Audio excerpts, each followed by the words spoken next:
Krishna Krishna Hare Hare, Hare Ram, Ram Ram, Hare Hare.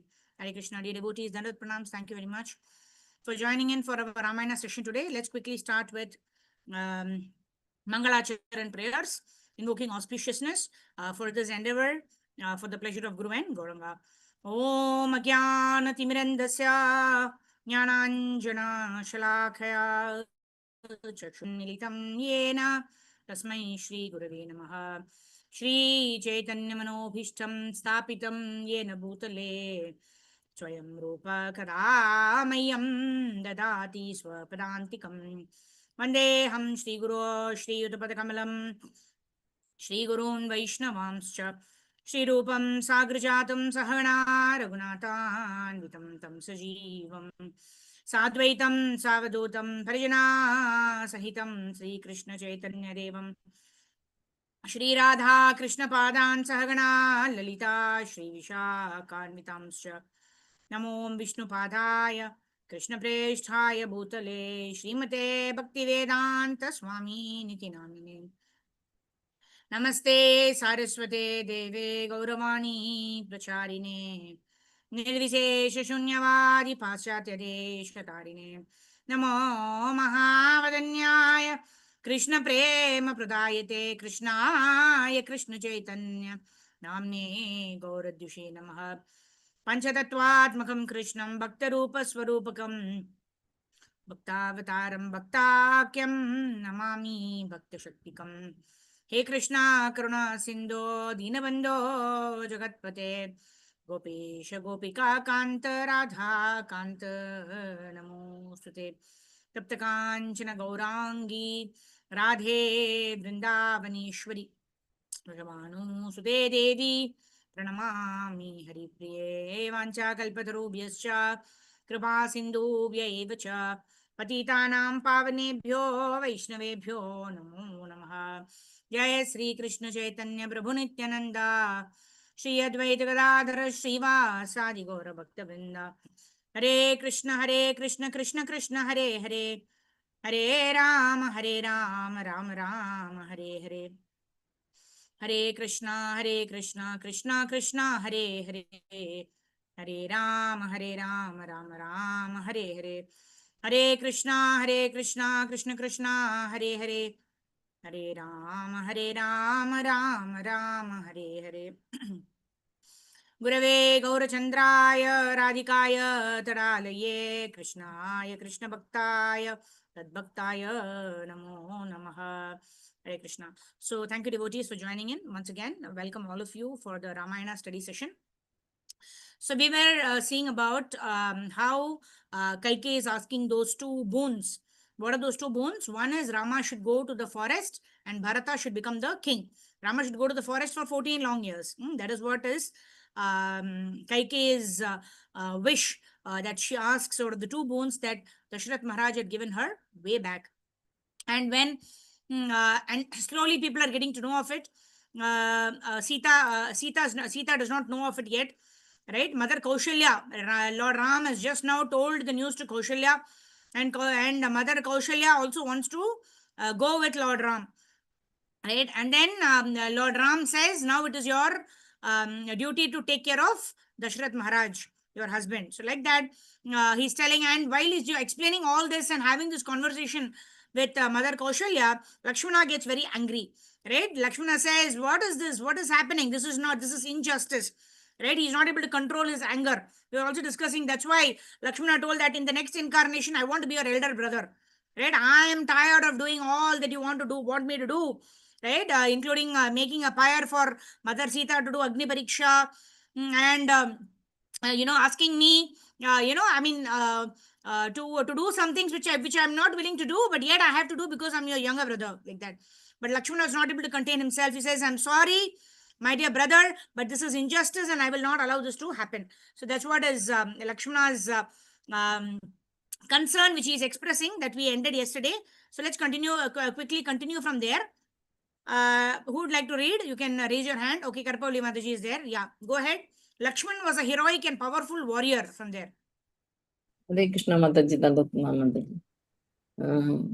Lakshman was a heroic and powerful warrior. His face turned crimson as he went on. Why should one acquiesce to a painful fate as if he is helpless? Only those who are cowardly and weak would trust in destiny alone. Lakshman argued. The violent always remain firm of mind. They never become disheartened when their purposes are thwarted by fate. Rather, they exert themselves in with all power. Lakshman stood before Rama with his bow held high. Today you shall see me rushing at the enemy like an uncontrollable king of elephants. No, not even all the gods united together will prevent your congregation today. Those who support your exile, will find themselves either deprived of life or sent to the forest. I will dash the hopes of our father and Kaikeyi. Anyone opposing me will find Mataji's kindness. Will find no shelter in destiny as my fierce strength ruthlessly cuts him down. Mataji, kindly scroll up, Mataji. Lakshman drew his sword and cleaved the air. He gave full vent to his rage. The right time for Rama to retire to the forest had certainly not arrived. He should rule the globe for thousands of years. Only when his own sons were ready to take his place would he leave for the forest. That was a proper course of virtue. Lakshman seemed about to consume the earth as he spoke. If you fear censure for the seemingly sinful act of rejecting father's order, you should not worry. I shall personally guard you in every day and forcibly repel all those who object to your accepting this kingdom. Even as the coastline hold back the ocean. O Rama, allow yourself to be installed today. I am alone. I am able to prevent any impediments to the ceremony. These arms of mine are not meant simply to add to my attractiveness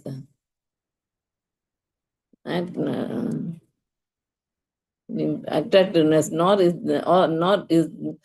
this bow mere ornament, nor are many sword and quivers of arrows hanging on my body as badges of honor. All these are meant for rushing the enemy. Today you will see our arrows released like incessant showers of rain. You will witness my sword flashing like lightning as it cuts down all those who stand before me. The earth will be thickly covered with the arms, legs, and heads of heroes. Hewn down by my sword, enemies will drop like so many meteors falling down from the sky. While I stand on the battlefield with uplifted weapons, how can any man alive be proud of his strength? Today I shall demonstrate the king's helplessness and establish your unopposed sovereignty. Tell me which of your enemies should this day be deprived of life, fame, and relations. Instruct me how to proceed so that this wide earth will be brought under your control. O glorious Lord of our race, I am here to do your bidding alone. To do your bidding alone. Rama waved away his brother's angry tears. He knew Lakshmana was only speaking out his devotion to him. Lakshmana knew that ultimately he had to follow Rama. He knew Rama could not possibly set against religion or morality. Nevertheless, in his pain, he expressed his powerful feelings. Rama perfectly understood Lakshmana's mind and he comforted him. O gentle brother, you should know I am firmly obedient to my superior's command. This is the path trodden by the righteous. Be firm and control your grief and anger. That will be the most pleasing to me. Kaushalya realized her son was unshakable in his determination to obey his father's order. For the order, tears streamed down her face. Who could believe this was happening? Rama, the dearest son of the emperor, was being exiled to the dangerous jungle. How could that pious-minded and gentle boy live in such a fearful place? Destiny was surely supreme in a world where one like Rama must retire to the forest. Kaushalya trembled with grief. She held her son's head. It is well known how a cow will follow her roaming calf. In the same way, I shall follow you wherever you may go, for separation from you, my dearest son, will kill me. Rama addressed his mother with love. Betrayed by Kaikeyi and seeing me leave for the forest, my father will surely not survive if he is so also abandoned by you. O godly queen, it is sheer cruelty for a woman to desert her worthy husband. That should never be ever even be contemplated. for it is always condemned. For so long as a king lives, you should render him service. For this is the eternal moral code. For a married woman, the husband is a deity and her lord. Brahma knew his mother was fully Okay, Hare aware of her. Krishna. Thank you, Mataji. Mother. Hari bol, Danat Pranam. So Lord Ram, although he himself, is since he is appeared as a human being, right? He is not he is not showing his powers, right? यदा यदा हि धर्मस्य ग्लानिर्भवति भारत अभ्युत्थानाम् अधर्मस्य तदात्मानं सृजाम्यहम् परित्राणाय साधूनां विनाशाय च दुष्कृतां धर्म संस्थापनार्थाय संभवामि युगे युगे. The Lord appears to establish dharma, and for whatever is the purpose that the Lord is appeared for, the Lord displays only as much powers, right? When Krishna appeared, he's Purna Purushottam Bhagavan, he displayed powers right from the time he was born, right? Or so he appeared, right? So we see that, here Lord Ramachandra also, it seems like he's sad because of the turn of the events, yet he is following dharma. So Rama is called Maryada Purushottam. That means how to work with self-respect and maintain dharma in all situations. Lord Ram, and how to rule the citizens in a way that everybody's physical, mental, emotional, social, and spiritual welfare is taken care of. So Lord Ram appeared for that reason, right? So that is why Lord Ram is not displaying the powers of knowing everything, right? Otherwise, the Lord is all cognizant, right? Janma yasya yatonvyat yatratas charteshu abhijna swarat. Abhijna, that means the Lord is completely aware of everything that has happened, that is happening, and that is yet to happen. So that is the omnipotence of the Supreme Personality of Godhead. But Lord Ram is seemingly not showing those opulences here, right? Because the Leela has to take place, right? That cannot be even the Damodar Leela. How does it take place? Krishna is just running away like a small boy who's afraid of the mother. But Krishna is the Supreme Lord. Similarly, Lord Ram is the Supreme Personality of Godhead. Yet Lord Ram, he seems to be disappointed with this news. But yet he is performing his dharma or following the orders of his father. Right? His own mother Kaushalya, she also wants to follow Lord Ram. But Lord Ram is saying the dharma of a wife is to follow the husband, not to leave the husband and go elsewhere. So dharma of the wife is to remain and serve. So he asks her to serve Dashrath Maharaj. And also we see here Lakshmana is also very angry. Lakshmana is also not very happy with the turn of events. Right? He says, I will single-handedly make you the king. I will remove all the obstacles that will come in the path of you becoming the king. And again, Lord Ram says that we have to obey the instructions of our father, and that is our dharma. So like this, we see here that Lord Ram in all the instances, is establishing dharma. That is, what is the dharma? Yad yad acharati shreshtas tattat evetaro janaha sayat pramanam kurute lokastat anuvartate. Right? Sayat pramanam kurute. Whatever a leader establishes by his own example, acharati. Acharati Shrestha. That means the best of the standards are established by the leaders so that the common people may follow the leader.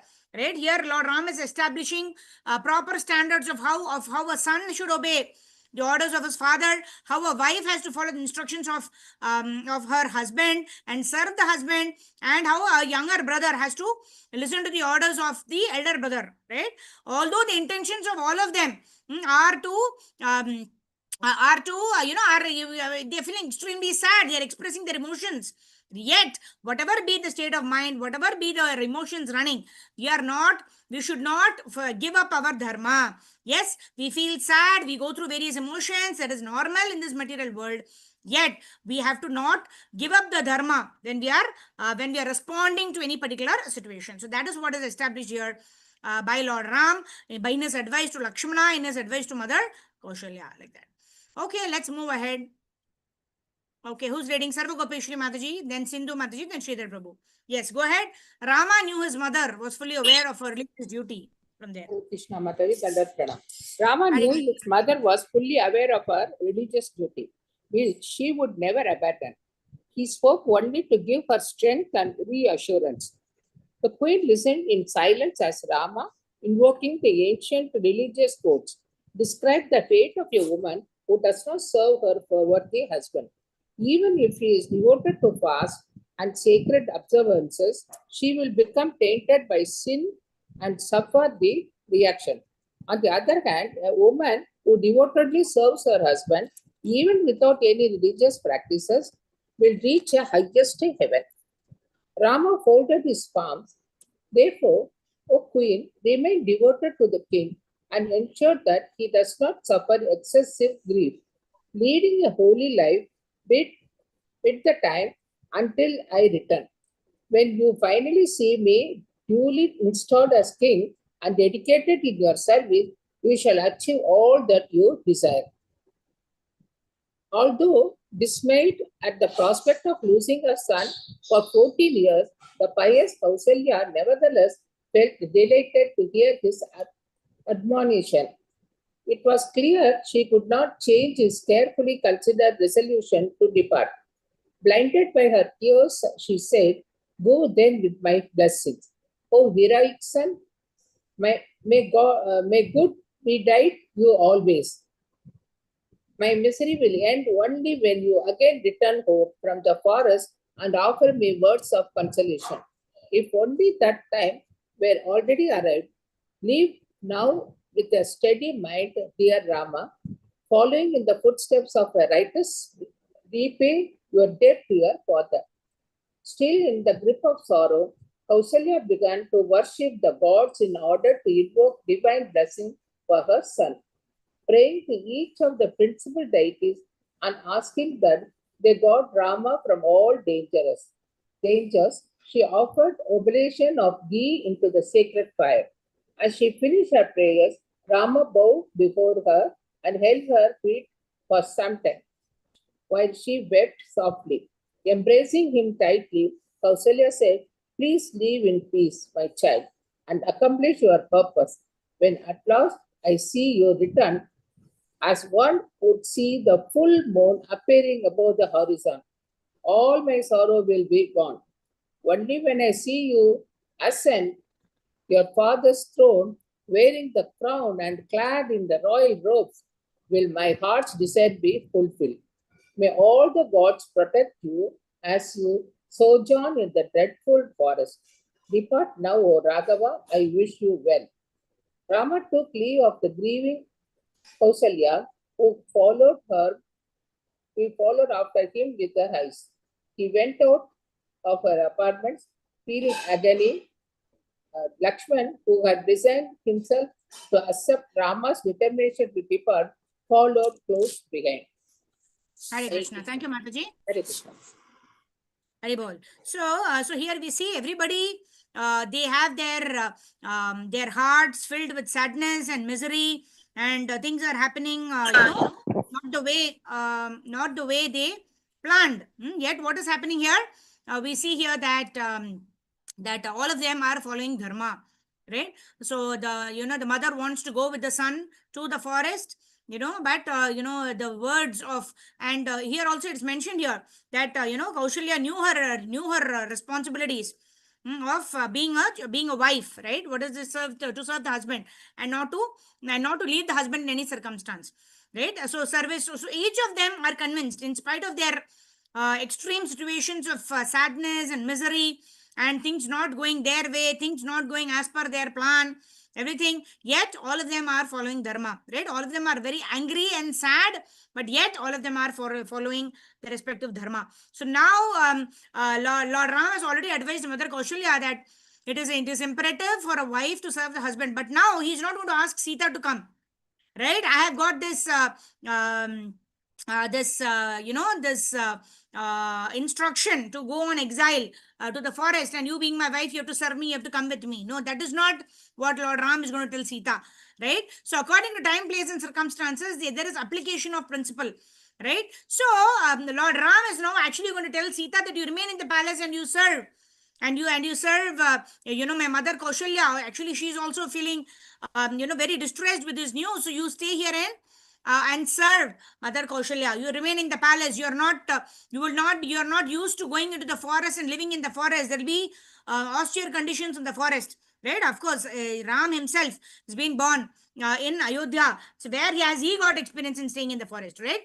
But yet, due to his concern for Mother Sita, this is what he's going to tell Sita Devi. But Sita Devi is also well aware of her duties as a wife, of Lord Ram. So she insists. It is said that this is one of the instances where Sita Devi actually fights with her husband, Lord Ram, and gives so many points. We see here Sita Devi is very well learned about the scriptures, what is the duty of a wife, etc.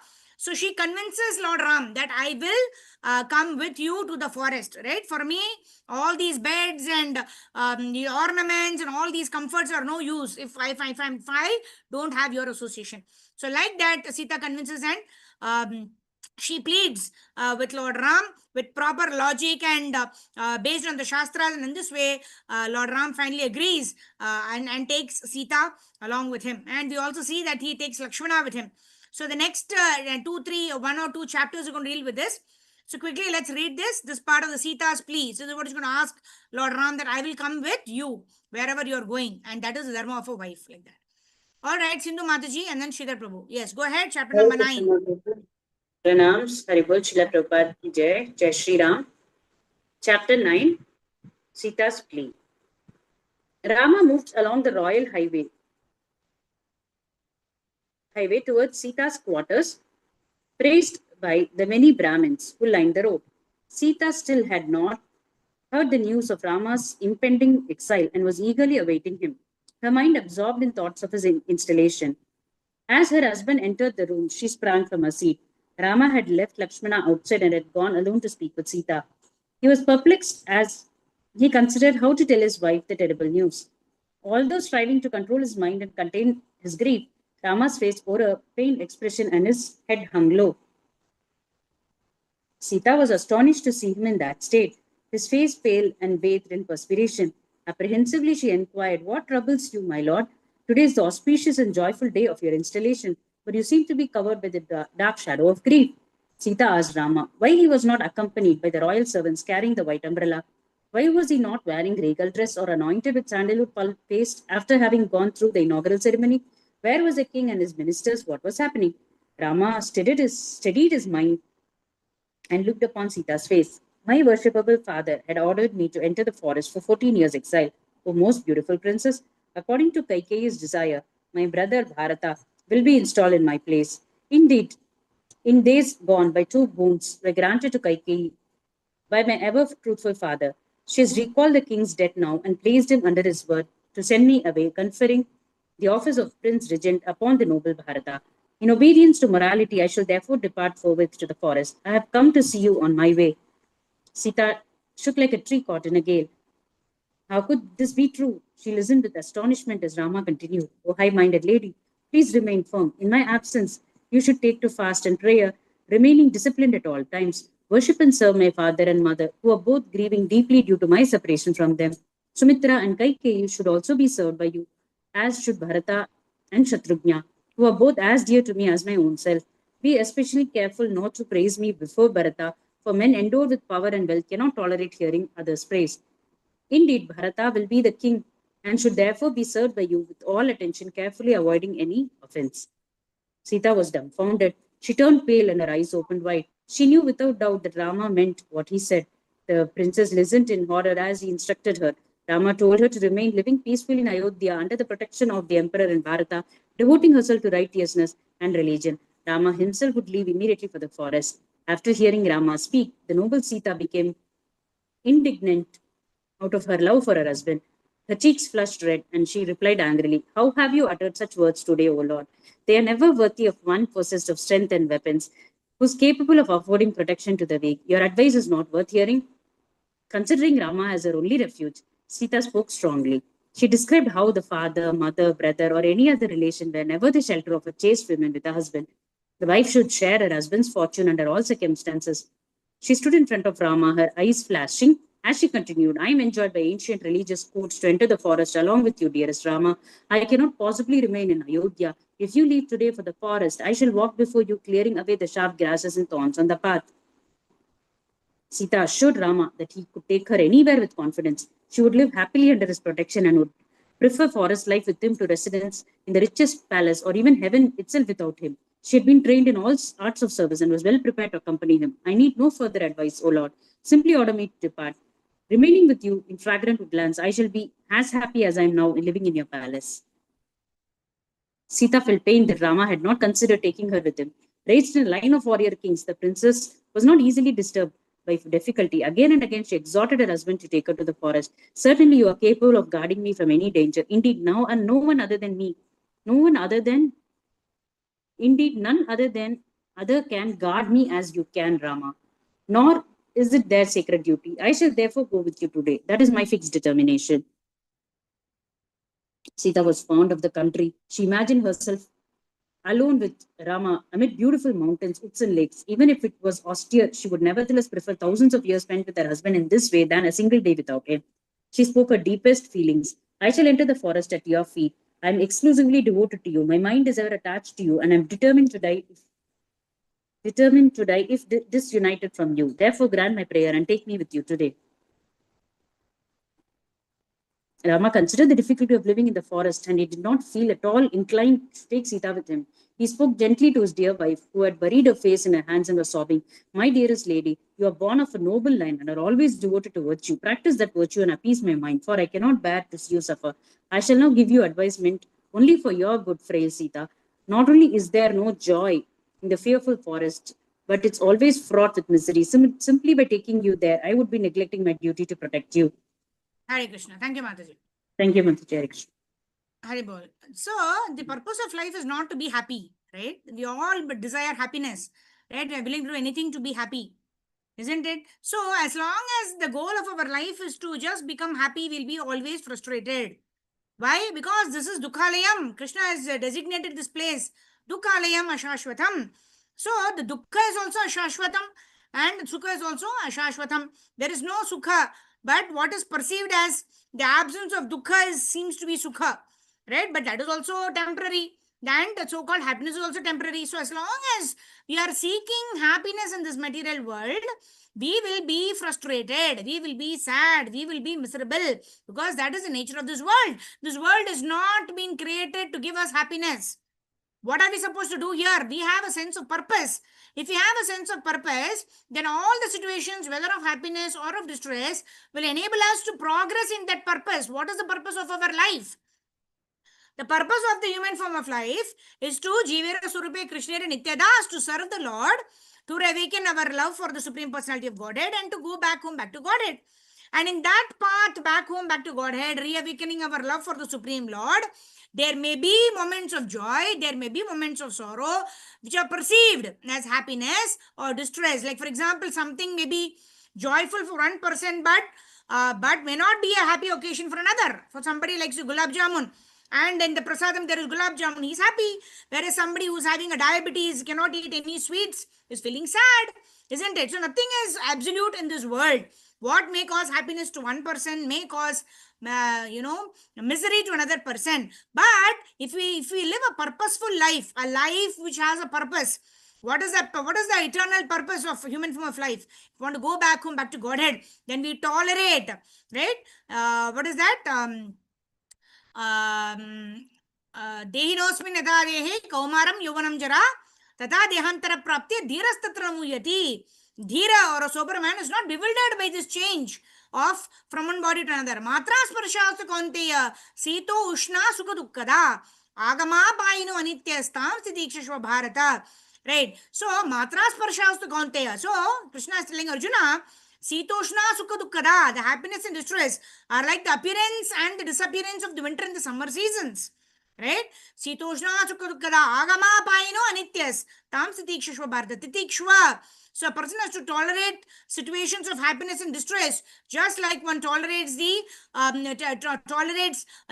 winter and the summer seasons. They all keep passing.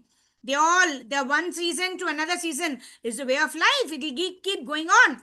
Right? And what are we supposed to do? Sitoshna Sukha Dukkada. Happiness and distress, we have to tolerate both the situations of happiness and distress, and we have to live a purposeful life. We have to live a life where we fulfill the purpose of reawakening our love for Krishna. And in that process of fulfilling our purpose, sometimes you may be happy, sometimes you may be sad. So we have to tolerate Tam Sitikshashva Bharata. Krishna says we have to tolerate all these situations, and yet Always remember Krishna, never forget Krishna, perform our Swadharma in according to the principles of Dharma, just like Kaushalya Mata is doing, just like Lakshmana is doing, just like Lord Ram himself is doing, and just like now Mother Sita is also elaborating to Lord Ram. Well, Lord Ram is telling Sita for her own comforts, right? In today's world, everybody is thinking of their own comforts. Husband will tell the wife, I have to go out, you also have to come with me. You are married to me, you also come with me, others who will cook for me. That is today's husband. And the wife will say, you are only sent for exile. Why should I come with you? I will be here. Right? So, in this way, everybody is interested in their own sense gratification. That is today's time and age. Right? Kali Yuga. Right? But at that time, we see that everybody is worried about the other person. Sita Devi is worried. What will Rama do in the forest? I have to go there to the forest to serve Lord Ram. And Lord Ram is worried. How will Sita manage in the forest? She's always grown in a kingdom, in the kingdom of Mithila, and now she's in Ayodhya. So, like this, there is care and concern. At the same time, everybody is talking in terms of dharma. Nobody is talking about what will give me pleasure, what should I do that will make me happy. No. If we are taking decisions based on what gives us happiness, then we are leading ourselves to a place where there is more misery. But if we are living a life of purpose and we are taking the decisions according to the Shastric codes, according to the principles of Dharma, then this happiness situation, sadness situation, whatever be the situation, this too shall pass. But we will be progressing towards our goal or towards our destination of Krishna Prema, like that. Okay, so we'll end with Sridhar Prabhu. Please go ahead, Prabhu. You can read the next two paragraphs. Yeah, Rama described the forest from there. Hare Krishna, Dandavat Pranam Mataji. Rama described the forest where he had gone many times for the hunting expedition. There were numerous cliffs and other faces beasts. Marshes and rivers abounded in crocodiles and other fences aqueducts. The forest paths are rugged and often impassable. Innumerable trees and standing bushes made traveling difficult. Sharp grasses grew everywhere. Horrors, ground scorpions, spiders, and mosquitoes were always present, along with the snake and serpent of every kind. In this deep forest, the darkness was dense. Furious winds often blew, lashing travelers' face with debris. Rama determined to dissuade the gentle Sita from following him. Exalted after searching all days for food, one must lie down at night upon beds and dry leaves. Baths must be taken in the lonely lakes which are about of serpents. By day, the night, the terrible pangs of hunger can be appeared only by one's mind, for food's scarcity. O princess, one is subjected to all kinds of illness and mental anguish. Anger, greed, and fear must be completely controlled. A forest is certainly a plate of terrible sufferings. Therefore, give up this idea as following me there. It is not a secure place for one such you. Sita determination remained unshaken. All these Prabhu, dangers. Just 1 second, Haribo.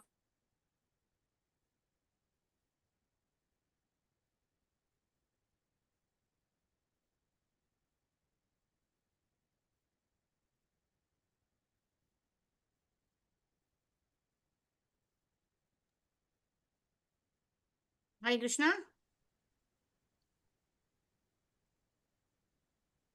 Okay. Yeah. Okay, so who was reading? Yeah, Sridhar Prabhu, go ahead.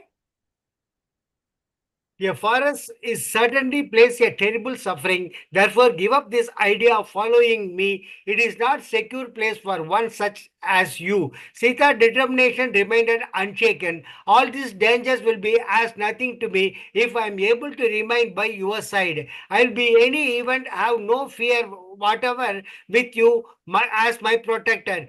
Even Indra will not be able to harm me when you are with me. What then of various beasts? You have always instructed me that a wife can never be independent from her husband. Oh Rama, indeed, she is half of his very self. How can I not accompany you? Sita remembered. Thank you, Hare Prabhu. Krishna. Hare Krishna. So here we'll end today. So here we 2-3 important points of learning that we can meditate on until we meet tomorrow. Tomorrow is Ekadashi. So we'll have a special Ekadashi session tomorrow.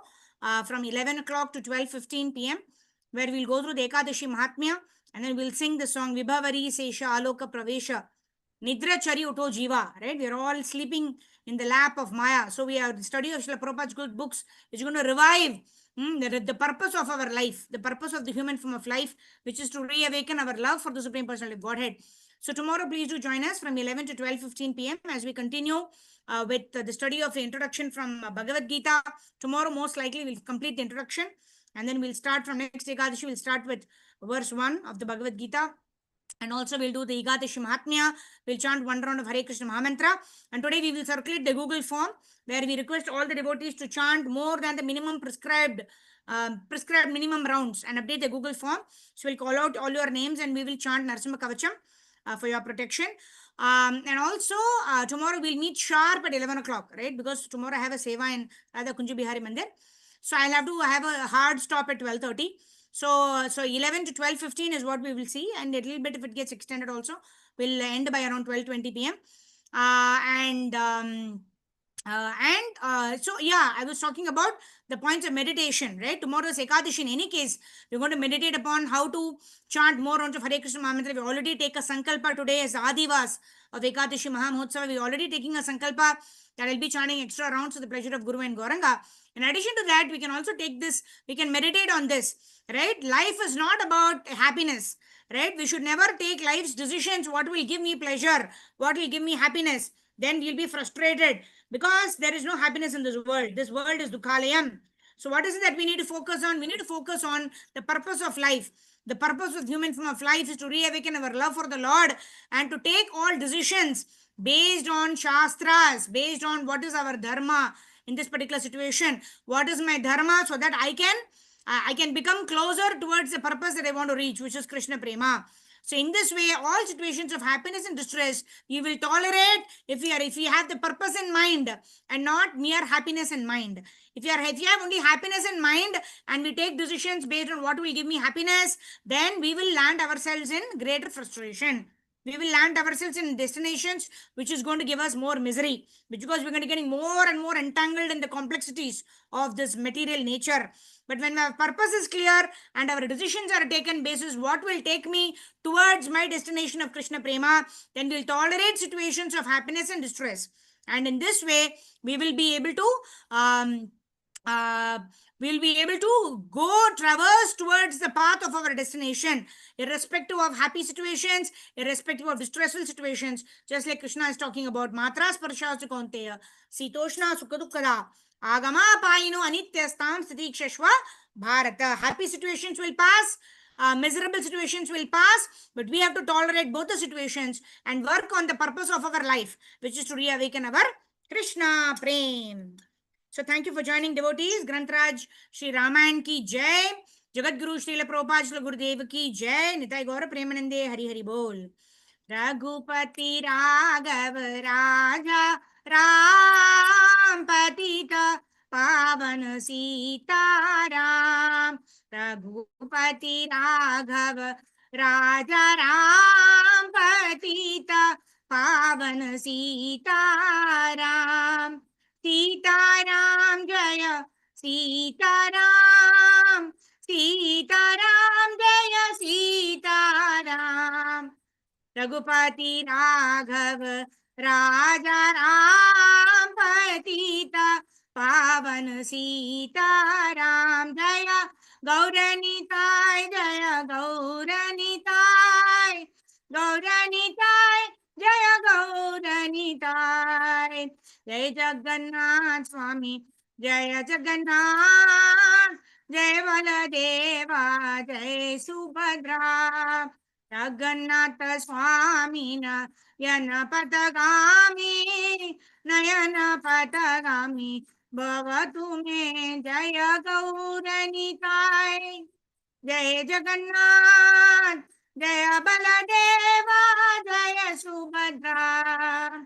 Jai Sudarshan, Jaya Balagopal, Radha Madhav, Radha Sham Sundar, Radha Kunja Bihari, Radha Vrindavan Chandra, Radha Madhav Shri Radhe, Radhe Radhe Radhe Radhe Radhe Radhe Radhe Radhe Radhe Radhe Radhe Radhe Sri Radhe Jai Jai Prabhupada Prabhupada Gurudev Gurudev Nitai Gaura Hari Bol Gaura Hari Bol Gaura Hari Bol Nitai Gaura Hari Bol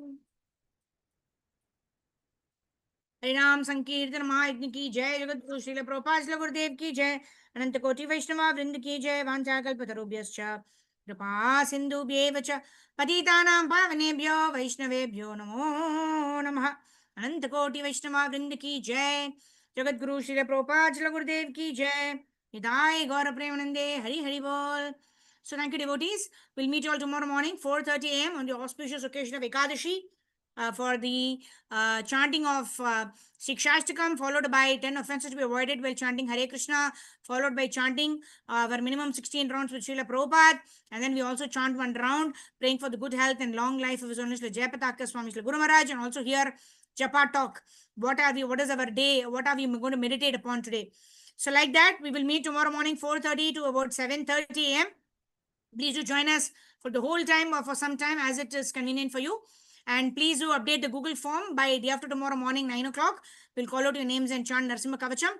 Please try to do more rounds than the minimum prescribed rounds for the pleasure of Guru and Gauranga on the auspicious occasion of Ekadashi tomorrow. So thank you very much, dear devotees.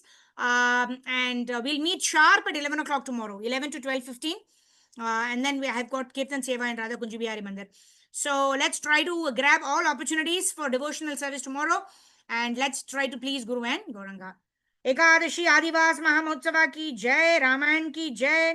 Jagat Guru Srila Prabhupada की जय. निताय गौर प्रेमानंदे. हरि हरि बोल. हरे कृष्ण.